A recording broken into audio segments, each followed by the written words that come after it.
Hello to everyone to the webinar from METTLER TOLEDO. Today I will present the work of Prima Hitler and me, how we optimized a crystallization process using inline FTIR spectroscopy and focused beam reflectance measurements. Here you can see the short overview over the presentation. I will start with the background of the work and give a short introduction into the used PAT tools. Before I will show you why we had to put some further effort in the development, how we optimized the crystallization process, and finally the conclusions we get out of the experiments. We received the crystallization process from another site with the mission to develop it into a robust process. The procedure was a seated cooling crystallization of a high toxic product. It should be tested if it's feasible to omit the seeding by running the process with a spontaneous crystallization. Furthermore, the product should be optimized in terms of filterability in the larger scale. Therefore, we equipped an Optimax reactor with an IR spectrometer 45M and an FBRM. We tried to reproduce the crystallization procedure from side A on our side, but unfortunately we didn't meet the targeted particle size distribution.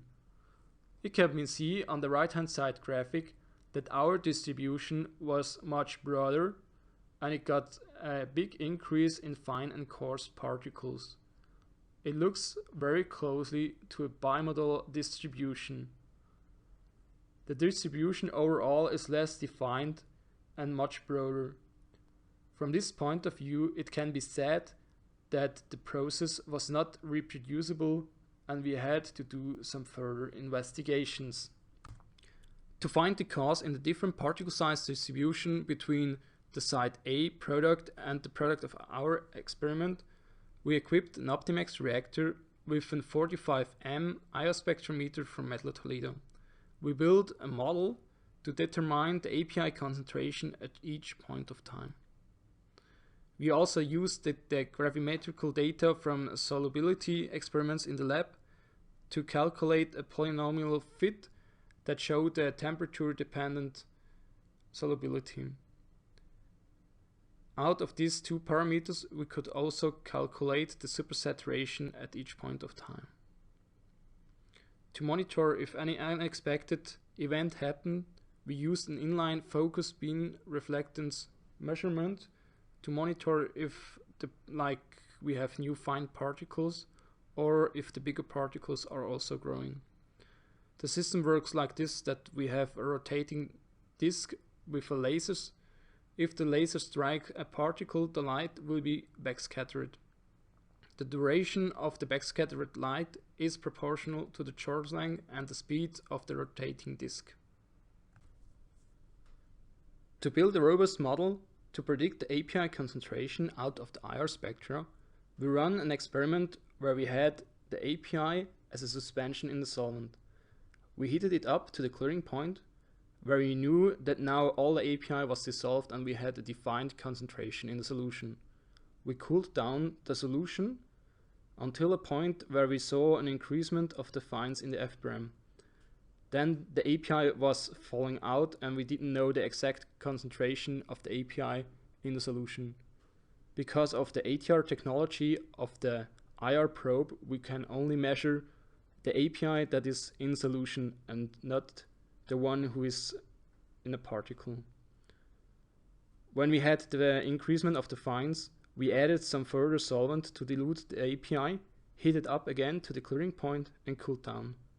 We run several cycles so that we could measure at 6 different API concentrations over a broad temperature range. On the right hand side on the top you can see the 6 different API concentrations. So we measured in an interval of 2 minutes a spectra so that we could cover the temperature range. And all the dots of the different temperatures are more or less overlapping because the effect of the temperature is now built in the model. To suppress any baseline effects that could occur, we used a first derivative. So we get a very robust model to predict the API concentration independently of any temperature change. The model to predict the API is then used to measure the experiments. We also used the polynomial fit for the temperature-dependent solubility to calculate the supersaturation. In this experiment you can see that we have a spontaneous nucleation at the point. Then we steered for several hours until the supersaturation was close to zero. After this time point we started to cooling down the suspension, and whereat the supersaturation slightly increased. So we were able to measure the API concentration with the PLS model, to calculate the supersaturation, and also to monitor if we have some finds that are growing or that we have new finds from secondary nucleation. After we built a reliable method to measure the API concentration in the solution, we equipped an Optimax reactor with an IR spectrometer 45M from METTLER and an FBRM to reproduce the procedure from the side A. Then we could see that when we run the second cooling ramp that we had a slight increasement in the supersaturation. At the end of the second cooling rate, we could also see that the supersaturation goes down very dramatically and that the finds in the FBRM increase. This is like indication for a secondary nucleation, which could also be seen in the FBRM where we have an increasement of the finds. We also had a closer look to the IR spectras measured during the experiment, especially at the signal at 1688 wave numbers. The signal decreases during the experiment, shifts, increases slightly and decreases again. A possible cause would be a liquid-like cluster as described in the publication of Roger Devi et al. In this theory, the API gets surrounded by the solvent before it forms a solvate crystal. The interaction between the solvent and the API could impact the carbonyl stretching vibration, which leads to the shift to a lower wave number range. But from the X-ray diffraction, we knew that the desired polymorphic form B was produced, which was no solvate.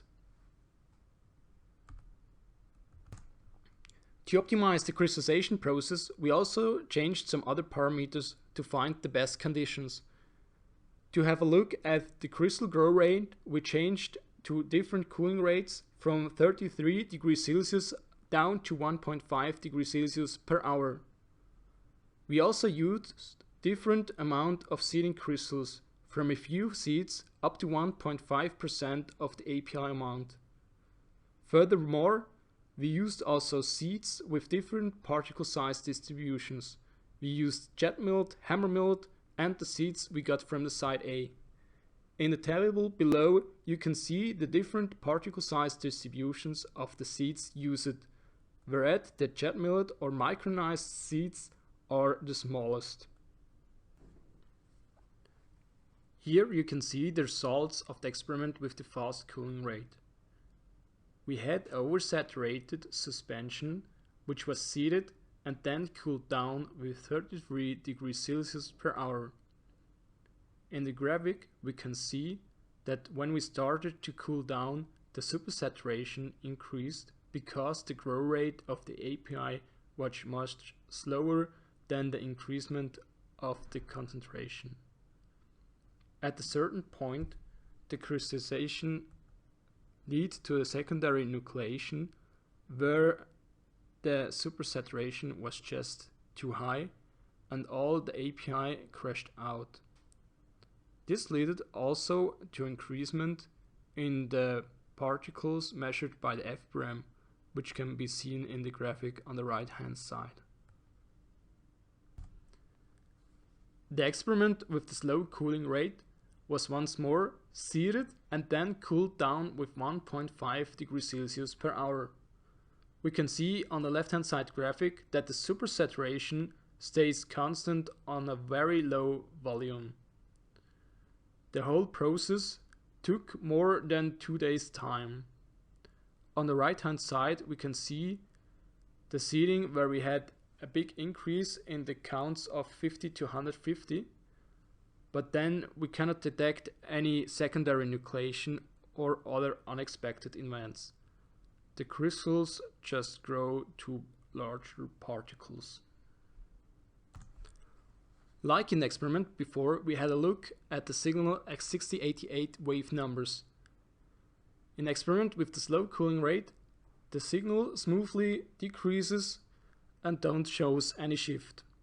While on the other hand, the experiment with the fast cooling rate shows again the shift of the signal to lower wave numbers. A possible cause could be that at the secondary nucleation, which occurred with the fast cooling rate, one more time a solvate was produced. From the three experiments, we took some scanning electron microscope images. You can see on the left hand side the experiment with the slow cooling rate, which formed nice particles. On the other hand, we have on the right hand side the experiment with the fast cooling rate and the reproduce of the side A procedure, the experiment 45. On these two experiments you can see that we have some sponge-like shaped particles in it. A possible cause could be that we formed the solvate and then we dried off the solvent out of the solvate crystal and we get back the form B, which was the desired form, out of the solvate. We had the hypothesis that if we have a secondary nucleation, the form C was built, which is a solvate. During the drying procedure, the solvent was dried off and we built form B, but with a sponge-like shape. Because these particles are very brittle, they fall into fine particles. For a fast cooling rate, we took also a wet sample for the X-ray diffraction, and here we could really detect that we had some form C inside it, so it was a mixture of form B and C. On the other hand, we can see that the detain, so the fine particles, for the experiments with the fast cooling rate and with the experiment 45 are similar, but not the D50 values. In the next step, we kept the cooling rate constant at 6 degrees Celsius per hour and changed the seeds, that we had different particle size distributions of the seeds itself. Here you can see that after the seeding, the supersaturation goes down to a very low value and keeps more or less constant until the end of the cooling rate. And also in the FBRM we can see the impact of the seeding in a large grow of the larger particles between 50 and 150 short length. In another experiment we tested micronized seeds. These seeds got a very low particle size distribution. All the other parameters like the amount of seeds and the cooling rate were kept constant, like in the other experiments. But in these experiments we had some difficulties with the IR spectrometers, and so we had to replace the IR model by a UV model. We built up a similar model like we did before with the PLS for the API concentration on a UV spectrometer. The model was very comparable. In the graphic on the left hand side we can see that the supersaturation is only at a very low value, and we could also not observe any secondary nucleation in the FBRM. We also performed an experiment with a spontaneous nucleation at 80 degrees Celsius, followed by a slow cooling rate. This experiment has the big advantage that we don't have any powder handling of the high toxic seeds. We used a supersaturated solution and stirred it for a couple of hours at 80 degrees Celsius. As you can see in both graphics, we have a spontaneous nucleation. We stirred the suspension for some longer time until the supersaturation was close to zero. Then we started to cool down the suspension. In the FBRM we can good see the increasement of the fines when we have the nucleation, and also during the cooling rate where we have the growth of the particles. To sum it up, it could be shown that if we have a high supersaturation, a secondary nucleation occurs with the undesired polymorphic form C. If we performed slow cooling rate, the supersaturation decreased. And if we used seeds with high surface, we gave the crystals more area to grow on, which reduced the supersaturation. The experiments with the slow cooling rate, this hammer millet and the jet millet seeds led to a comparable product like in the side A procedure. On the left hand side, the hammer millet micronized and the product from the spontaneous nucleation are shown. If we have a look on the graphic where we plotted the API concentration versus the temperature, we could see that we had in several experiments at the constant temperature a decreasement of the API concentration. So this shows the supersaturation area where we could run an experiment without secondary nucleation. If we take the experiments where we had comparable particle size distributions in the product, we can see that those processes run in a very comparable range from the API versus the temperature. To sum it up from a technical aspect, it can be said that FTIR spectroscopy and focused beam reflectance measurement are powerful tools to support the development of a robust crystallization process. The FTIR spectroscopy allows online monitoring of the API concentration and to calculate the supersaturation. The FBRM could be used to observe undesired effects like secondary nucleation, and also to have a look if the crystals are growing during the process. I'd like to thank my colleagues for their contribution to this work, mainly Pirmin Hitber, who organized all the crystallization experiments, and Luca Weber and Mark Wermelinger, who ran the experiment themselves. I also like to thank Christian Lauch, which supported me the recent years for all PAT belongings.